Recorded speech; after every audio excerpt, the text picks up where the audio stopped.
Start. Yes. मी इला देशपांडे. माझं वय 67 वर्ष आहे आणि माझं क्वालिफिकेशन BSc B.Ed आहे. तर मी सुरुवातीला शाळेमध्ये नोकरी करायची आणि नोकरी आता अर्थात माझं वय संपलेलं आहे म्हणून मी नोकरी नाही करत. घरात means I am at home only and I am a house wife and side by side I also do the trading. Okay. तर म्हणजे मी मराठी आणि इंग्लिश दोन्ही मध्ये बोलते sir. Sorry, ah, sorry for ah, that. Okay. दुसरी गोष्ट अशी की मी जेव्हा शाळेत नोकरी करायची तेव्हाच मी ट्रेडिंग पण करायची, पण तेव्हा ते ऑफलाईन ट्रेडिंग असायचं. त्यामुळे आम्हाला एक असे मॅनेजर वगैरे असायचे आणि ते आम्हाला सांगायचे की मॅडम आज एवढं स्टॉक वरती गेलाय, हे घेऊ का, ते घेऊ का. मी म्हणायचे ठीक आहे घ्या. आणि नंतर मग वरती गेला की ते विकायचे त्यांचे तेच. रिलेशनशिप मॅनेजर असायचे. शेर खान म्हणा किंवा एंजल ब्रोकिंग मध्ये मी केलं ट्रेडिंग वगैरे. तर अशा बऱ्याच ठिकाणी केलं. त्याच्यानंतर एकदा मी नोकरी करत असताना समृद्ध जीवन म्हणून एक स्कीम आली होती. त्याच्यात मी 25 का 30-35 हजार रुपये असेच घालवले लिटरली. कारण तेव्हा काय पगार मिळायचा, ते ठीक आहे गेले तरी हरकत म्हणजे असं वाटायचं की त्यांनी काय सांगितलं आम्हाला की तुम्हाला पैसे मिळतील म्हणून, एक्स्ट्रा हम्म. मिळतील किंवा तुमचं म्हणजे आम्ही तुमच्या नावानं म्हशी घेऊ, गाई घेऊ आणि त्या त्या उत्पन्नातनं तुम्हाला जास्त पैसे मिळतील. पण घालवले पैसे anyway, what ever it is. तर पैसे तर घालवले. आता मला हे शिकायचं, आता रिटायर झाल्यानंतर मला हे सिस्टमॅटिकली शिकायचं होतं की ट्रेडिंग कसं करायचं. कारण मला वाटलं की घरात बसून फक्त तेवढं एकच गोष्ट आहे की जी मी करू शकीन. म्हणून मी म्हटलं आता हे शिकायचं आपण. And I was interested and inclined also.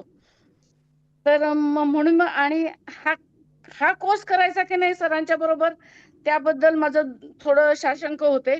पण सरांना 2-3 वेळा मी फोन केला तेव्हा म्हणजे सरांशी जेव्हा मी बोलले तेव्हा मला अत्यंत चांगलं वाटलं. म्हटलं yes I can manage with दिस.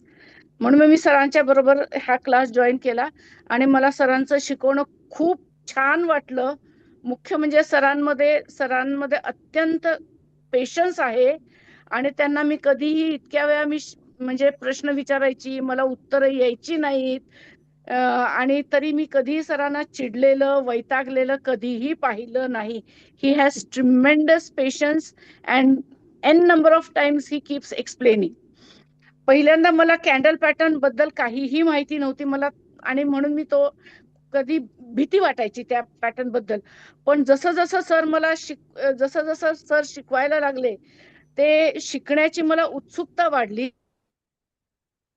आणि आजकाल तर मी प्रत्येक कुठला तरी एखादा स्टॉक रोज बघत असते आणि त्याच्याबद्दल त्या कॅन्डल्स कशावरती जात आहेत, कुठून त्याचा ब्रेकअप होत आहे आणि कुठं कुठं ट्रेड घेण्यासारखा आहे हे मला आता समजायला लागलेलं आहे. खूप नाही समजत, मी परफेक्ट नाहीये, पण थोडं थोडं समजायला लागलेलं आहे मला. पण मला इंटरेस्ट नक्कीच निर्माण झालेला आहे आणि तो केवळ सरांनी केलेला आहे की ज्याच्याबद्दल मला इनिशियली अजिबात इंटरेस्ट नव्हता आणि त्याच्याबद्दल भीती होती. ते मला ला म्हणजे समजायला लागलेलं आहे असं मी म्हणू शकते, थोडं थोडं. ओके. बस अजून काय सांगू मी. आणि आज तर मी सरांनी सांगितलेला एक LIC चा ट्रेड घेतला पण आणि त्याच्यात मी 45 रुपये आज कमवले ओके. त्याच्यामध्ये. खूप नाही कमवले पण थोडे कमवले. 45 रुपये आज मी त्याच्यामध्ये कमवलेले आहेत.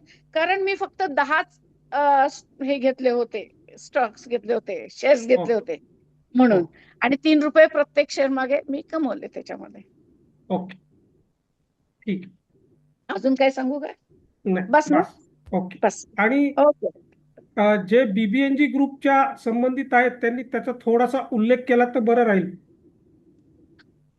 हा, माझे मिस्टर BBNG चे मेंबर आहेत, नाशिक ग्रुपचे. हा, माझे मिस्टरच सांगितलं. अच्छा, ते तुम्ही सांगायचं. ओके. तुम्ही राहू द्या.